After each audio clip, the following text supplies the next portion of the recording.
Hai teman-teman Bersih Indonesia, hari ini kita bakal bahas tentang perawatan dan juga penambahan ukuran. Gimana sih cara merawat piercing setelah melewati masa penyembuhan? Yang pertama itu harus kalian bersihin secara rutin. Bersihin di sini memang mungkin kalian mikirnya, Kak, dengan kita mandi juga itu kan ngebersihin. Iya, tapi mungkin akan lebih maksimal kalau kalian buka piercing kalian dalam beberapa waktu. Karena piercing kalian itu akan menghasilkan sekresi yang itu baunya sangat tidak sedap.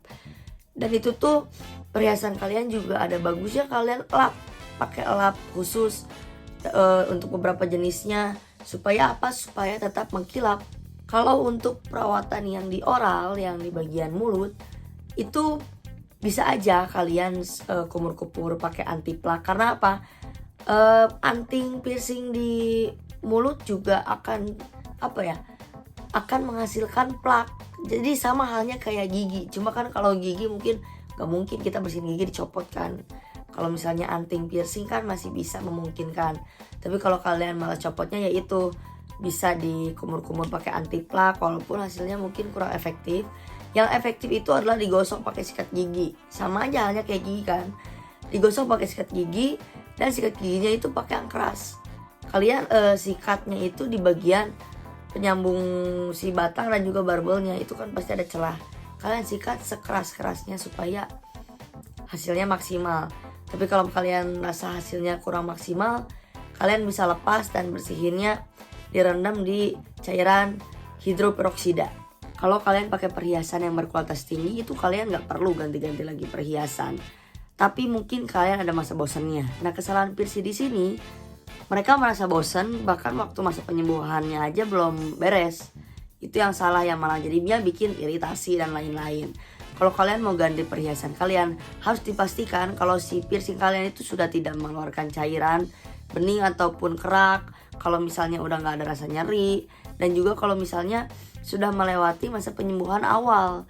Tapi kalau misalnya kalian bingung ataupun merasa kesulitan waktu ganti perhiasan piercing kalian, kayak misalnya piercing kalian ada di bagian kelamin yang agak susah dijangkau sama kalian, atau misalnya kalian kurang bisa lah ganti-ganti sendiri, kalian bisa banget kalau langsung aja datang ke piercer kalian. Atau misalnya kalian beli perhiasan di studio piercing kalian, terus kalian minta tolong pasangin. Itu biasanya juga ada yang kena cas lagi kalau dipasangin, ada juga yang enggak. Jadi lebih baik kamu tanya aja. Karena piercer profesional itu gak akan pernah capek untuk mengedukasi kliennya. Kalian bisa juga pakai taper untuk membantu kalian mengeluarkan perhiasan lama dan memasukkan perhiasan baru. Tapi hati-hati karena misalnya penggunaan taper yang tidak sesuai pada ukurannya, itu malah bisa jadi memperburuk situasi daripada kalian gak pakai taper gitu. Kalau misalnya kalian belum pernah di stretching atau belum pernah dibesarin lubang telinganya, penggunaan taper ini tidak diperlukan ya. Belum mengganti perhiasan kalian, yang pertama harus kalian lakukan adalah persiapkan diri kalian.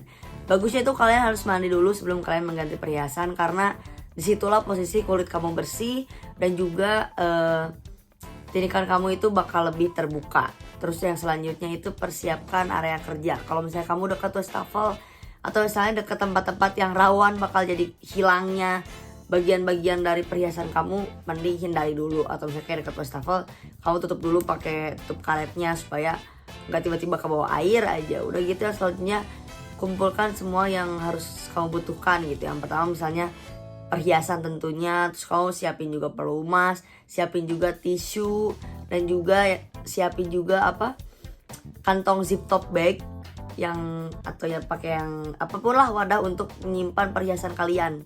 Pilih perhiasan yang paling tepat buat kalian. Atau misalnya kalian bisa persiapkan perhiasan kalau misalnya kalian pakai perhiasan yang udah pernah kalian pakai sebelumnya, entah itu dicuci dulu atau gimana. Udah gitu buka perhiasannya, terus siapkan alat-alat kalau misalnya memang tangan kosong ini kurang bisa kamu andalin gitu. Misalnya kamu butuh bantuan lain gitu dari alat-alat selain pakai tangan kosong kalau kalian kesulitan. Udah gitu kalian pakai pelumas. Udah lanjut pakai pelumas, kalian ganti perhiasannya. Udah gitu ditutup perhiasannya, langsung dicuci. Peralatannya ada RXP. RXP ini adalah tang pelebar cincin. Terus ada juga RCP, ini adalah tang penutup cincin. Dan juga ada Hemo. Ini tuh buat ngebengkokin cincin kecil dan juga menyetel ulang skrup untuk nostril. Hal yang paling menyebalkan dan paling sering terjadi itu gini nih. Misalnya kalian mau ganti anting perhiasan kalian, terus si beads atau si ballsnya itu jatuh. Itu harus gimana coba kan? Makanya kalau misalnya kalian memang ingin mengganti perhiasan sendiri di rumah, kalian harus ngestok si beads atau balls itu supaya menghindari hal-hal itu. Atau misalnya kalau misalnya terlanjur hilang, bisa nih kalian diganjel pakai penghapus. Jadi bagian yang misalnya nih kalian pakai yang barbel gini, terus beadsnya hilang, kalian colokin aja ke si batangnya itu, si penghapus. Atau bisa juga pakai pita bedah. Kalau mau ganti perhiasan, jangan pernah pikir kalau semua perhiasan itu ukurannya sama. Walaupun kamu lihat, ini mirip sama yang di rumah. Enggak, itu bakal beda-beda. Jadi hal yang paling baik kalau misalnya kalian mau ganti perhiasan, bawa perhiasan lama kamu, tunjukin ke piercing kalian, baru minta ini yang kayak begini supaya nggak salah nanti ukurannya. Udah gitu juga jangan pernah remehkan kecepatan menyusutnya lubang piercing. Kadang banyak banget nih piercing yang misalnya copot aja deh dulu antingnya, udah bosen banget. Atau misalnya aduh hilang nih, nanti aja deh belinya, mager. Terus besok paginya mereka kaget waktu bisa udah beli nih, misalnya beli siang, pas waktu dipakai lah kok udah menyusut lubangnya. Itu jangan diremehkan karena memang penyusutan lubang piercing itu bisa terjadi sangat cepat walaupun hanya dalam waktu 1 malam. Udah gitu selanjutnya jangan pernah kalian ganti anting piercing kalian di karpet yang tebal. Karena takutnya apa ya, takutnya itu ada beads ball atau misalnya ada bagian-bagian perhiasan kalian yang jatuh, terus kalian kewalahan mencarinya. Jadi kalau misalnya ganti piercing itu ganti perhiasan di tempat yang mudah aja nyarinya kira-kira kalau misalnya piercing kalian sekiranya jatuh. Ada juga stretching. Stretching itu apa sih? Stretching itu kalau misalnya kalian lihat foto-foto orang tradisional, itu ada yang misalnya bibirnya lebar segini sambil dimasukin perhiasan di sininya. Atau misalnya ya pokoknya yang lubang tindiknya gede-gede. Nah itu namanya stretching. Stretching ini mulai digemari nih sama masyarakat modern sekarang. Jadi mereka kayaknya mulai mengikuti kembali tren-tren atau kebiasaan masyarakat tradisional. Stretching ini dilakukannya harus secara berurutan. Jangan terlalu maksain, misalnya hari ini lubang tindik kalian kecil terus besok tiba-tiba pengen sebesar botol aqua. Jangan. Atau misalnya ya lakukan pelebarannya yang sewajar-wajarnya aja lah. Karena apa? Kalau misalnya kalian melakukan pelebaran secara drastis, itu bisa amit-amitnya bisa sobek si lubang telinga kalian, ada kesobekan luka, jadinya jaringannya trauma. Terus bisa juga menghilangkan elastisitas kulit. Terus kalau misalnya kalian nih ngebesarnya secara berurut, secara kamu ngasih spare waktu gitu untuk piercing kalian waktu mau di stretch, itu bisa aja loh kembali lagi nanti ukurannya. Kalau kalian copot perhiasan, kembali lagi sebesar ukuran lubang lesung pipi. Tapi kalau misalnya kalian nge-stretchnya gak sabaran, dalam jangka waktu sehari langsung digedein, kadang juga ada si lubang tindiknya yang kayak keluar gitu, kayak keluar daging gitu. Pokoknya jadi kurang indah aja jadinya. Kapan sih waktu stretching yang tepat? Waktu stretching yang tepat ini kalian butuh 2-3 kali durasi penyembuhan kalian. Tapi kalau misalnya kalian mau stretching di daerah yang sangat mudah buat sembuh, kalian bisa nunggu cuma 1 kali masa penyembuhan aja. Kalau misalnya kalian udah stretching, tunggu beberapa bulan lagi untuk misalnya kalian stretching ke ukuran yang lebih tebal. Misalnya kalian bilang, tapi aku stretching sekali terus tiba-tiba ukurannya gak besaran sendiri, perhiasan aku tiba-tiba longgar. Iya, itu bisa banget kalau misalnya kalian pakai perhiasannya yang berbahan logam atau ada penambah beban atau pokoknya perhiasannya itu yang berat. Itu pasti akan membesar sendiri si lubang anting kalian. Jangan stretching pada tindikan yang dangkal tanpa kamu konsultasi ke piercer kamu. Jangan meregangkan tindik kamu kalau misalnya lagi iritasi, lagi radang, pokoknya lagi ada gak normal aja. Mandi atau lakukan rendaman supaya jaringan kalian mengendur dan juga memudahkan kalian waktu melakukan stretching. Gunakan pelumasnya yang banyak. Hindari melumuri pelumas waktu di tempat-tempat yang akan kalian pegang, karena takutnya licin dan kalian malah jadi susah waktu stretching.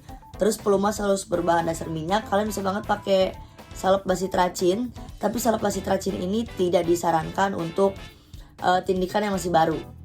Jangan pakai taper yang kualitasnya buruk. Terus tahan juga jaringan di jalur keluarnya taper. Jangan buru-buru, stretchingnya santai aja. Jangan juga memelintir taper, walaupun kadang itu malah membantu proses pemasukan si taper, tapi minimal harus diminimalisir mungkin lah si melintir-melintir itu jangan. Terus nanti mungkin seiring pelebarannya itu kalian bakal ngerasain rasa sesak, hangat dan lain-lain, tapi itu harusnya kalau normal tidak terlalu menyakitkan. Tapi kalau misalnya kalian merasa ini sakit banget sampai kalian butuh tenaga ekstra, masukinnya jangan dipaksa. Dan juga pasang perhiasan dengan gaya dan juga ukuran yang sesuai. Bisa juga pakai penambah beban. Jadi misalnya kalian antingnya nih di ring atau hooknya kalian tambahin beban. Dan sama aja kok, beban juga butuh step by step. Kalau misalnya kalian mulai ngerasa kemerahan, nyeri, coba kurangi beban di anting kalian itu. Cuma kalau misalnya penggunaan beban memang kita butuh spare waktu, nggak bisa singkat kayak taper kan lebih cepet ya pelebaran lubangnya. Kalau misalnya pakai beban itu enggak, dia butuh proses, nanti dia ngelebarin sendiri. Ada juga cara selotip dan juga heat string tubing, terus ada juga dead stretching dan juga pierce and stretch. Perawatan piercing setelah stretching, jadi kalian bisa lakukan resting. Jadi resting ini kalau misalnya kalian punya ukuran perhiasan udah sampai 2 gauge atau lebih, kalian bisa banget loh kita lepas dulu gitu per hari ataupun per malam supaya rileks si jaringannya. Terus bisa juga kalian melakukan pijatan pada jaringan. Kalau kamu mengalami nyeri yang luar biasa, pendarahan, sekresi yang banyak banget, udah nggak normal, ataupun kemerahan. Tapi kalau kemerahan ini wajar banget ya, apalagi pasca beberapa hari setelah stretching. Tapi kalau kalian mengalami itu berarti kalian melakukan stretching terlalu cepat, gak ada spare waktunya dari ukuran ke ukuran. Ada bagusnya kalian langsung aja ganti ke ukuran yang lebih kecil, pakai ukuran yang lebih kecil, karena supaya telinga kalian itu kayaknya terlalu kaget. Melepaskan tindikan ini berarti kalian akan melepaskan tindikan kalian dalam waktu permanen dan membiarkan lubangnya. Kalau memang kalian ingin melepaskan tindikan kalian, dimohon untuk melepaskannya waktu tindikan kalian sedang ada dalam kondisi sehat. Kecuali kalau misalnya memang tindikan kalian ini terus-terusan mengalami rejection berkali-kali. Terus kalau misalnya mau lepas tindikan harus gimana? Kalian bisa pakai pelumas yang berbahan dasar air untuk memudahkan pengeluaran si perhiasannya. Pokoknya sebelum pelepasan kalian cuma perlu cuci tangan, terus cuci juga si lubang piercing kalian. Akankah bekas tindiknya hilang? Tergantung berapa lama kamu sudah di piercing, tergantung apakah kamu udah di stretching atau belum. Semakin lama kamu udah di piercing, semakin besar stretching kamu, semakin lama juga kamu udah di stretching, maka akan semakin kecil kemungkinannya untuk menutup dengan super duper sempurna. Gimana sih taunya jaringannya udah menutup atau belum? Kalau misalnya kalian kayak ini nih, aku di telinga, kalian cukup kayak memeras piercing tuh kamu kayak pura-pura ngeluarin gini aja. Kalau misalnya ada sebum, itu berarti jaringannya itu masih utuh, masih ada lubang piercingnya itu di jaringan itu masih ada. Kalau pengen luka bekas piercingnya ini hilang total, ya kamu harus mengambil langkah surgical excision. Tapi ya kalian harus ingat kalau misalnya bedah pun akan menyisakan lukanya sendiri. Banyak banget para piercing yang menyesal karena sudah mencabut perhiasan tindiknya. Akhirnya mereka meminta untuk pasang ulang. Kalau misalnya kalian pengen pasang ulang perhiasan di piercing yang udah menyusut, itu rasanya mungkin akan lebih sakit daripada waktu awal kalian melakukan piercing. Tapi kalau misalnya lubangnya masih ada, masih bisa di stretching, penindikan ulang itu tidak diperlukan. Sekian informasi yang bisa Rena bagikan di hari ini. Sehat selalu, semoga bermanfaat dan sampai jumpa.